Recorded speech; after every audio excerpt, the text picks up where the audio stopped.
হাঁটা সুস্থ জীবনের সহজ চাবিকাঠি। প্রতিদিন কি করবেন? 30 মিনিট হাঁটবেন। এটা সুস্থ জীবনের চাবিকাঠি। আপনার খুব ভালো হবে।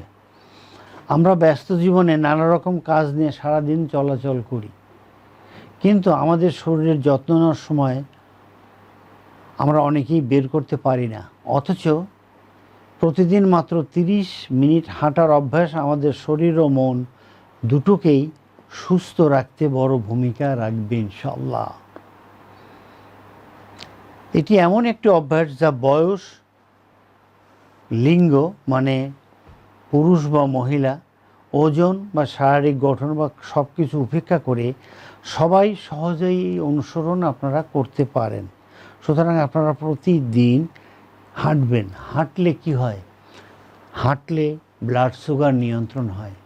হাঁটলে আমাদের যে ব্লাড প্রেশার থাকে, উচ্চ ব্লাড প্রেশার, উচ্চ রক্তচাপ থাকে, সেটা অনেক সময়ই নিয়ন্ত্রণ হয়। আমাদের কোলেস্টেরল প্রবলেম চলে যায়। আমাদের স্টমাকে যে ডাইজেশন, অর্থাৎ আমরা যে খাবার খাই, হজম করি, এই প্রবলেমগুলো চলে যায়।